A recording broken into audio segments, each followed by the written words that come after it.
Well, I am going to be 56 years old, and I've always been in my life some kind of a social worker working with people in some way, shape, or form.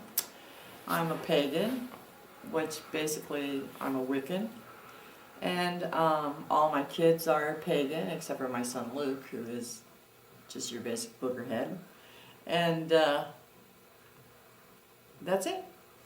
You know, I've just had a very strange life, and it's one of those lives that you tell people about and they don't believe you. So I just quit telling people anything.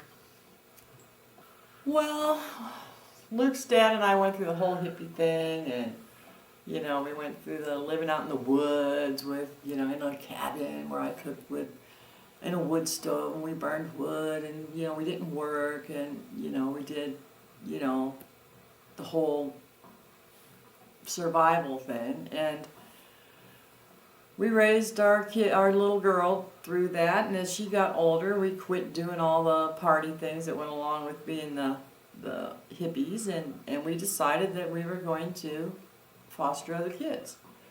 Luke was at that time was just a baby, about 9 months old, and I didn't want to work, and we decided that I would stay home and we would foster teenagers who were going through hard times in their life, and we had experience enough to deal with the issues that they were going through, like doing drugs and going out screwing everybody and stuff like that. So we became foster parents, and Luke was just a baby.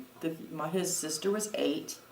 All of the kids that we took in were, early teens, between 12, going on 13, up till 18 years old. And we lived in a trailer that had a little addition put on it, a 3-bedroom single wide trailer out in the country in a lake development. And we raised anywhere from 4 to 5 teenagers in addition to our 2 kids at any given time for years. And Luke was the baby, and he was the one that everybody babied and played with and did jokes on, like the boys. I came home one day and the boys, Luke was always crying, and I would lay down to try to take a nap while the kids were at school, and he would say, I'd be trying to get him to take a nap with me, because I was so tired, and he'd get in the bed with me. This is when he was a toddler, and he would say, I said, come on, Luke, let's go take a nap, and he'd say, I could never get him to go to sleep, and it would just make me crazy. And so finally he'd sit there, he'd sit up in the bed while I was laying there trying to get him to go to sleep, and he'd say, don't worry, Mommy, I'll take care of you, don't worry, Mommy, I'll protect you, and I couldn't understand why he would say that all the time. And so I was telling my girls about it, and one of my daughters is like, well, Barb, when you leave, those Halloween masks that the boys have, and those Halloween masks, the rubber ones that have the horrible faces on them. Well, my daughters told me that when I would be gone, the boys would chase Luke around with those masks on. He was only like going on 3 years old, and they would chase him around and scare him, and so he believed in monsters. And so he thought there was monsters in our house, and he wasn't going to go to sleep because he thought the monsters were going to get me, so he would protect me while I was sleeping. And I was pissed. I was like totally pissed off, But, poor Luke. He went through a lot of stuff with the kids. Well, there's this one time, and this wasn't anything bad that happened to Luke, but this was, some of the things that I think other parents don't experience. But we lived at a lake development, and Luke was maybe going on 5. He wasn't in school yet, and his older foster brother was going to take him fishing down at the lake, which was cool. I didn't have a problem with that. So they're getting the fishing poles, and they're heading to the lake, and I'm kind of looking out the window, watching them get ready to walk down the road, and then I noticed Luke's just quivering. Okay, he's so excited, he's just quivering, So I thought, oh, this is so cool. His brother's taking him down fishing, and what a great mentoring thing. And so I opened the door and to holler out at him to tell him have a good time. And I holler out, I said, Luke, where are you going? I expected him to say, Kyle's taking me fishing. And that's not what came out of his mouth. He says, Mom, Kyle's taking me down to the lake. He's going to teach me how to blow up a frog. And I said, what? He said, yeah, we're going to put a firecracker in the frog's mouth and we're going to blow up frogs. And I was just like furious. I just couldn't believe it. I'm like, just get in the house. Just get in the house. I mean, how many people's children get to go down and learn how to blow up frogs? That's pretty horrendous type of a thing. So, I don't know. Luke was a weird kid. He did weird things from the time he could talk. Here's the weirdest thing. When he was 3 when he really started talking really well. And we used to try to teach him his name and his address and things like that. And we would say, Luke, your name is Luca Abshier. And he would say, no, that's not my name, Mommy. I'd say, Luke, your name is Luke. No, that's not my name. And he insisted that his name wasn't Luke. And so as he got to where he could talk better, what he told us was that he was not our son. Now you got to keep in mind that he was maybe 3 and a half when he started telling us this. He was not our son, that our son died, and he came down on a star, on a beam of light from us because the planet, or the star that he came from, exploded. And he came down on a beam of light, and our baby was dead, and he just went into our baby's body. Now, he was 3 when he was telling us this. And he told us that his name was Karakin. Karakin was his name. And he insisted that this was true. And we could never, ever, when he was little, get him to change that story. And he used to get up and make things out on the porch, like when he was playing games. Like, for example, one day I looked out the window, and here's this 3-year-old kid, and we had this like incline on our yard, and those metal barrels that people make like barbecue pits out of. He was carrying this up the hill. I mean, it required a tremendous amount of strength, and a kid his age shouldn't have been able to do that. And we were just like all amazed. One time, he was like 4, and he was holding the back of a car, trying to keep it from moving, and he was really causing it to have some problems moving. And we were just astounded at the things that he could do and the things that he would say. Like, for example, he would make things on the deck, and we would go outside and say, look, what are you doing? And he'd say, this is my spaceship. He would build things on the porch. He would build spaceships. Everything that he made was about spaceships or outer space. And he would build things on the porch, and he would have all kinds of things. The whole big deck, there was ropes going from place to place, and there would be, little gun-like things, and he would come. He would explain it to you. He'd say, okay, this is the laser beam, Mom, and this is the tractor beam, and this was, something else that blew things up, and he would talk all about coming through space on this light beam, and it really got kind of creepy for a while there. He would actually draw. His dad used to bring these big poster papers home from work, and he would draw this whole story out. And he started doing this when he was 3. He would draw this whole story out about his planet here, and then the next little picture would be the explosion, and then the light beam, and the whole story of him coming down from outer space off this planet, taking over our child's body, and becoming Luke, but his real name was Karakin. And he would draw these pictures out, and then he would say, well, I'm going to go sell these now. And he would go door to door in our neighborhood and sell these posters of his travel from space to Earth, and he'd get like $1 for them. And he was just, just a kid. Of course, we lived in a very small community. I mean, there's only a few people that lived there, but it was interesting. And when he started school, he would, I would say, Lou, do you remember when you used to think your name was Kraken? And he'd say, I don't want to talk about that now, Mom. I don't want to talk about that right now.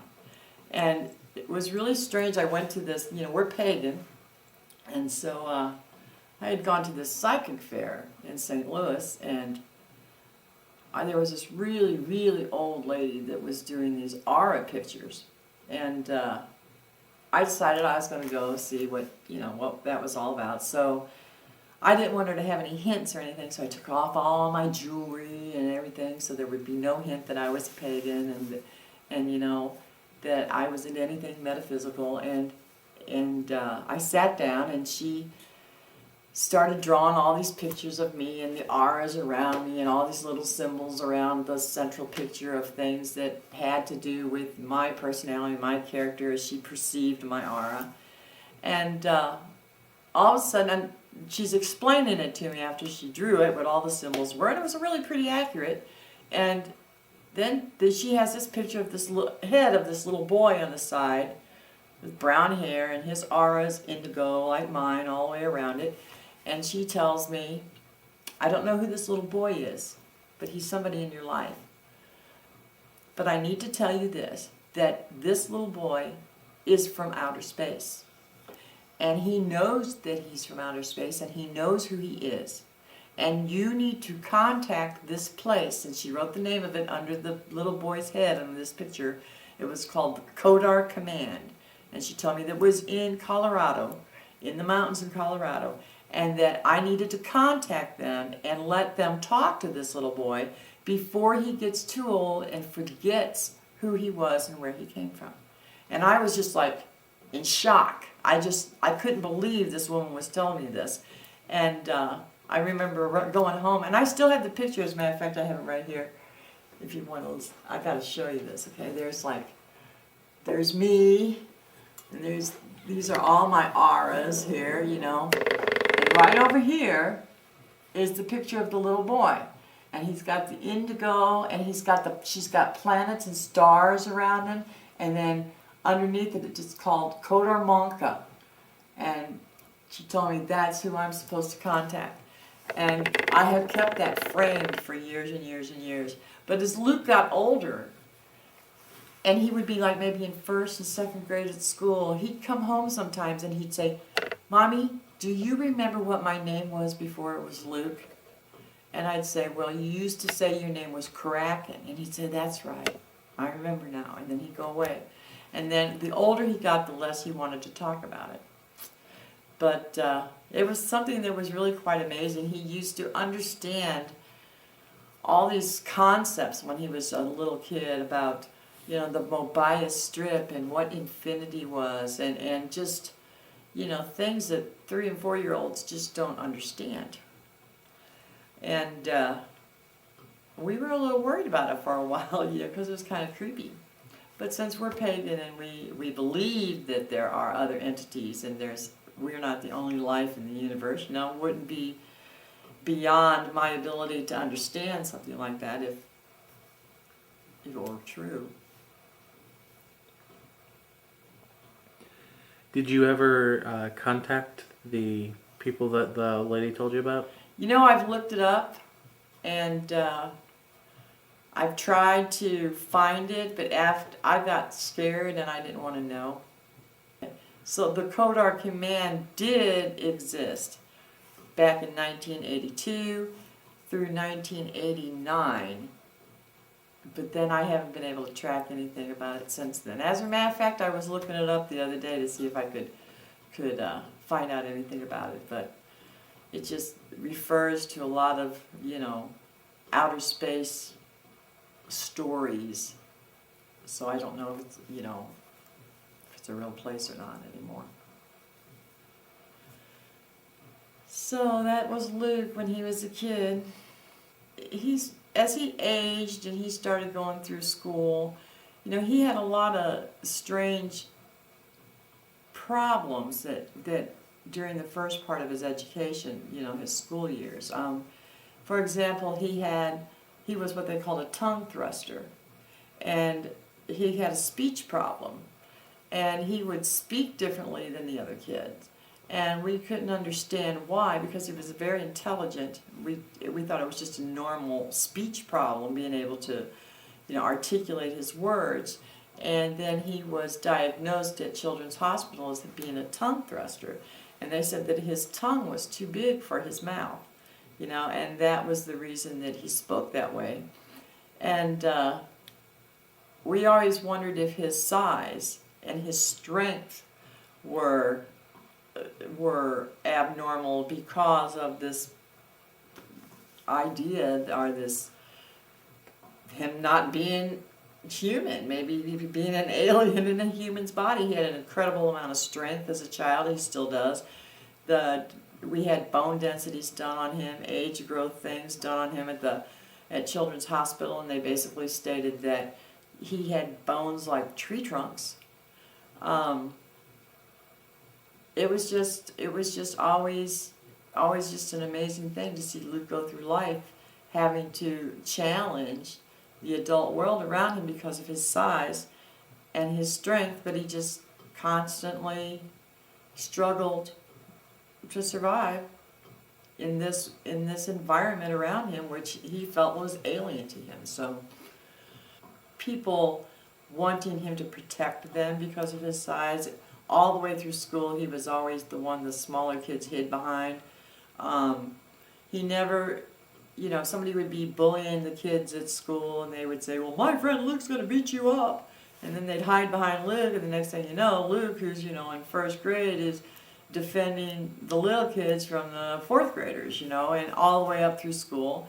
When he was in, you know, junior high school, you know, the gangs, you know, he lived in the city with me at that time, and, you know, the gangs wanted him to join the gangs, and they would jump him, all of them, in the Boys John and on the bus and everything, and Luke would just have to kick ass, and he would do it because, you know, everybody wanted him to be part of their gang, and Luke was just who he was. There were even times where adults challenged him, even when they knew that he was just a kid. They would challenge him as an adult physically, and he would have to defend them. There's two good incidences I remember. He was playing basketball in the yard. He lived with his dad then in this trailer court. He was playing basketball in the yard with some of his friends. And one of the kids was cheating. And so Luke and his other friends told him he couldn't play because he was cheating. So he ran home and got his dad, who came out. And it was really weird. His dad knew Luke's father. Luke's dad was in the shower, so he wasn't able to come out there and deal with it. And Luke and this guy challenged Luke, who was just a kid, to a physical encounter, and Luke picked him up and tossed him 6 feet into the side of a truck. You know, another time I remember when Luke was not yet 16 years old, and it was in the summertime, and we went at the end of the summer, and we had to go to Walmart to take something back, and it was right during when people were taking stuff back before school started. So there was this huge line of people. It was hot at Walmart, and there was, you know, we were in the city, and there was just a line of people, and we were there, and it was our turn to get up to the line and turn in our stuff that we were taking back, and this man had a fit because I got out of line and set something aside where the lady told me to put it and got back in line, and Luke wasn't there. He was kind of walking around the aisles, and this man started hollering and screaming at me, and Luke finally went up to him and said, hey, you know, that's my mom. don't talk to my mom like this. And this man got into my son's face. He was right up to Luke. And I was hysterical because, this is a grown man, big built in buff guy. And he gets in my son's face, and I'm freaking out because, Luke wasn't even 16 years old then. And Luke showed no fear whatsoever. And they were nose to nose. And this man was challenging Luke to fight him. And Luke was not backing down one iota. And I'm yelling out, hey man, he is only he's not even 16 years old. He's a minor. And all the people around are just getting hysterical because they knew that, we hadn't done anything to start this argument. And I finally had to put my hands between these two and push them apart and get in and scream, he is only a minor. And eventually this guy's wife got control of him and sent him outside. And that guy waited outside for Luke to come outside. And if it hadn't been for somebody going to get security and dealing with the guy outside, I don't know what would have happened. But I do know this, that Luke was not frightened whatsoever. And it just was amazing that I felt so bad because he'd been having encounters like this all of his life. And it never frightened him. And I even asked him, he said, I've always had to deal with this. Luke and I have always strained against each other in our relationship. He's an awful lot like I am in his personality. He's very passionate about the things that he believes in. He's very determined to do the things that he thinks needs to be done in the way that he thinks that they need to be done. He was the youngest of the children that were living with us, and of course he was my biological son, and there was all the other kids there, and so many different issues with all of the different children that we raised through foster care, that I believe he resented the attention that was given to the other kids. I didn't pay as much attention to him as I could have or should have as he was growing up, because I was so focused on all the different things that were going on with all the other children, with social workers coming and going and psychologists coming and going, and Luke tended to keep to himself, and it wasn't until he got older that we began to spend a lot of time together that I actually realized how much that had affected him as he was growing up. And to this day, we still have this kind of love, I don't want to say hate, but this love, anger type relationship going on where we struggle against one another quite frequently, actually. I love him, but he can just make me crazy. He can make me so crazy, I just want to kill him. Of course I know I'm not going to kill him, but I worry sometimes because, he's into this whole film thing and everything, and he's really talented, okay, but he's just scarier than anybody I've ever met personally, one-on-one in my life, and he's my son, and so that's really, he's a wonderful writer, he's a talented writer, and since this whole monster thing that his foster brothers did on him, he was always fascinated with monsters, and I think he became fascinated with them so that he wouldn't be frightened of them. And as he got older and he began to exercise his talent toward writing stories, which he's been doing for years and years and years,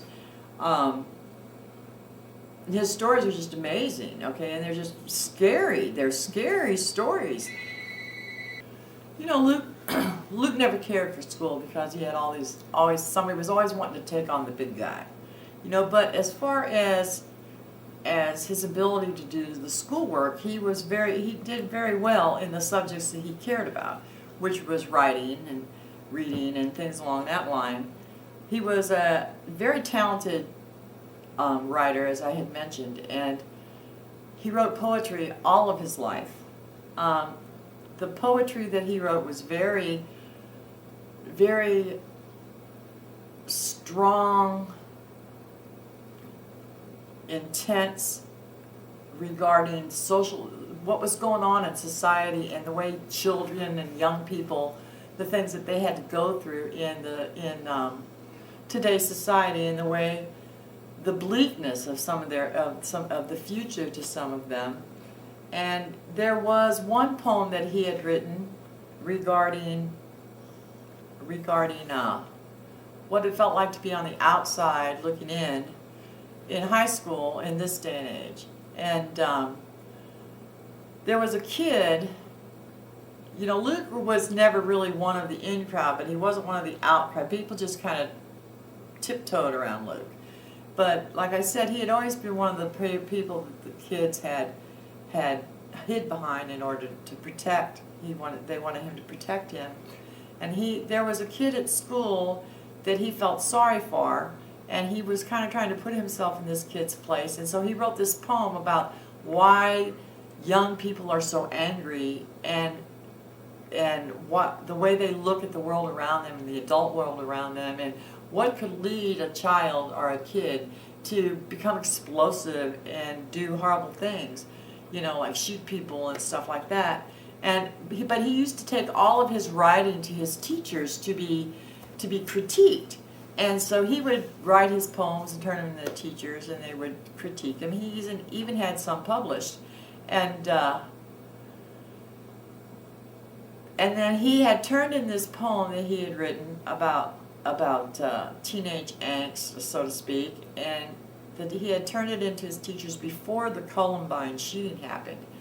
And when the Columbine shooting happened, his teacher, who had this poem, kind of freaked out because, it was pretty much what happened at Columbine is what this poem was about.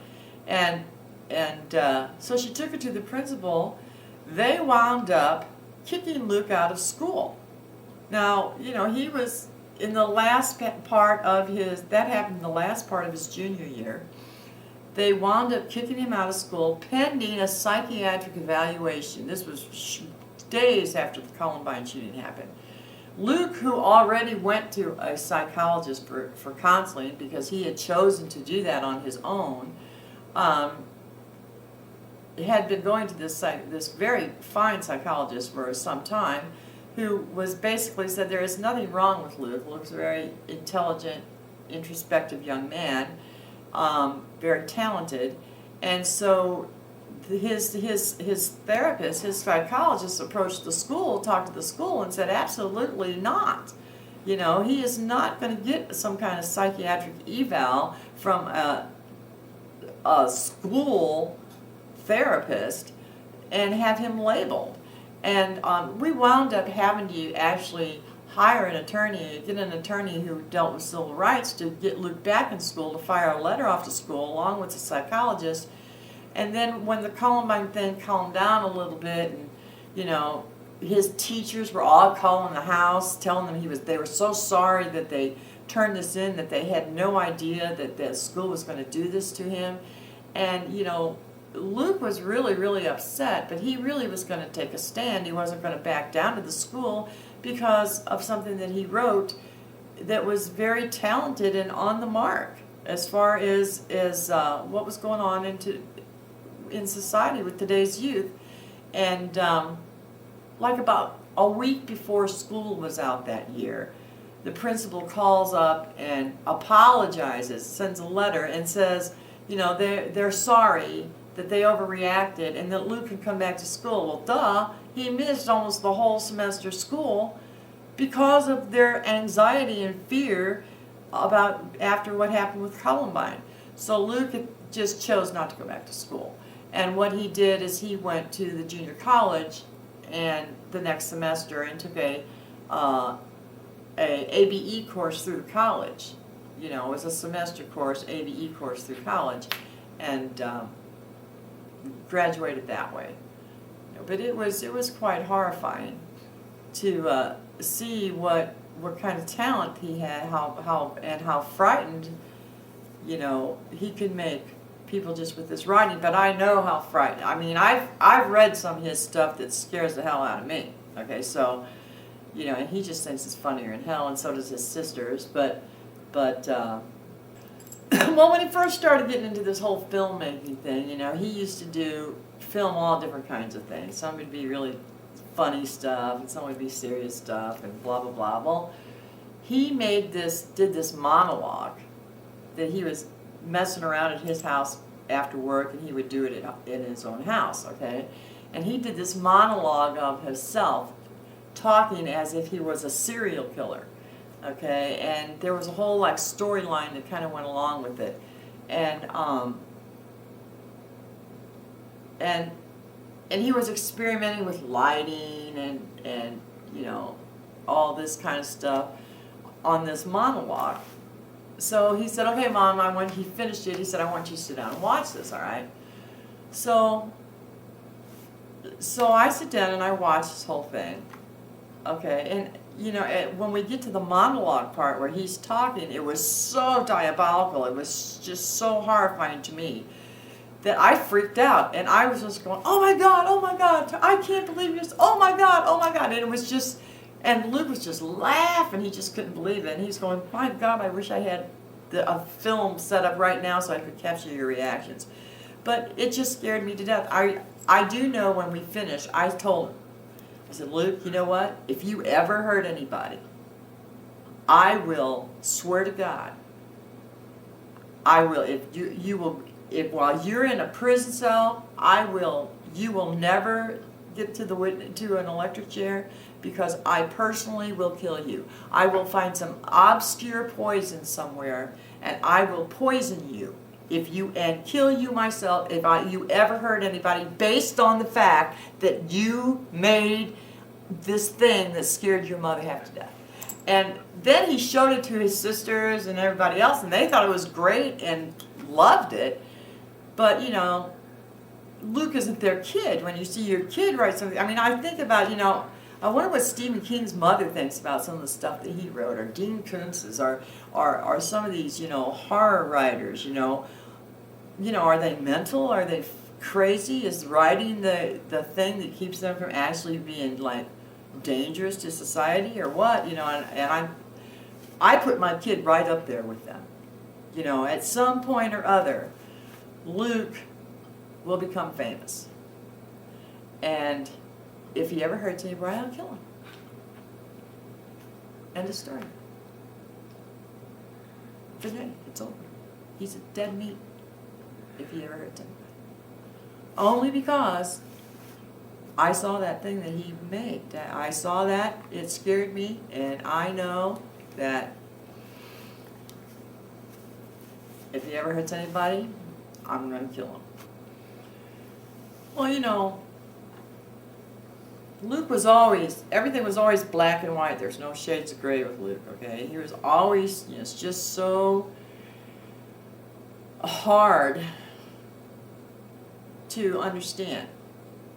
And it wasn't just because I wasn't trying to understand him. A lot of it was just because, you know, he was young and he hadn't really had any life experience. I mean, you know, nothing horrible. He'd never been abused or anything like that.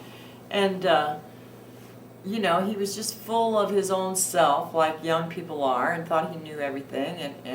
And yeah, he'd really get on my nerves, you know. But I loved him. And one day, it was I called him to come over to help me. It was on a Friday. I called him to come over to help me move furniture. And he's like, well, on the phone, well, Mom, I really don't feel like doing this. You know, I don't feel very well. I don't feel good. I haven't been feeling well. And I'm like, you know, I thought he was like just trying to get out of coming over here and help me move. And I'm like, I'm so sorry, Luke, that you don't feel good. You know, move that couch. You know, move that couch over there and move this over here. And so he did. And I worked his ass off all afternoon. I mean, this dude, I made him move furniture around the whole house. So the next morning he had to work. And so, you know, he you know, has this job where he helps take care of some other people, and he kind of drives these people around. And he took one of his clients to work, and on his way back to his job, he called up his job and said, you know, I'm not feeling well, I'm going to stop by the emergency room on my way back. And so the next thing I know, I get a call from the emergency room, and it's Luke, and he's dying. I'm like, what? They drew his blood, and it was black. He had hardly any oxygen content in his blood whatsoever. He was dying, literally dying, and he had been dying the day before when I told him to move the couch. And come to find out, they don't even know what caused it. He had hundreds and hundreds of blood clots in his lungs. There were so many of them that they were forming three-dimensional geometric shapes like squares and triangles, and no clue. They had no clue what caused it. I freaked out. I mean, what's 1 minute I think my son is healthy, the next thing I know he's dying with triangles of blood clots in his lungs. It's a horrible feeling to experience. But more than anything, I think it changed Luke. Luke, he became more tolerant after that. He still is opinionated and still is full of himself, but he takes things regarding other people more seriously, and he seems to have found some wisdom that he didn't have before regarding what he wants to do with himself and what kind of a person he wants to be. And even though his personality hasn't changed, I think some of his character traits have aged, and he has matured a great deal since that time.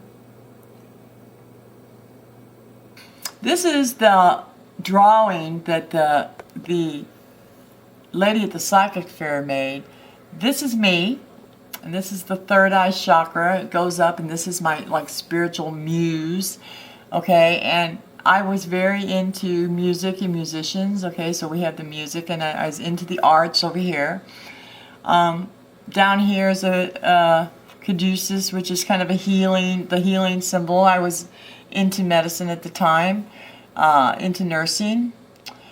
But then over here, you can see the little boy with the indigo aura, and there's the stars and the planet indicating that he came from outer space.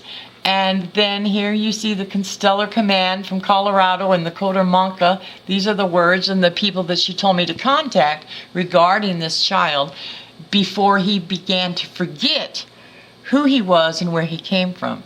A very eerie experience. That is Biggs the dog. That is my mother. Do not be fooled. She's evil. I'm not evil. She is the devil. That is the best picture I've ever had of her.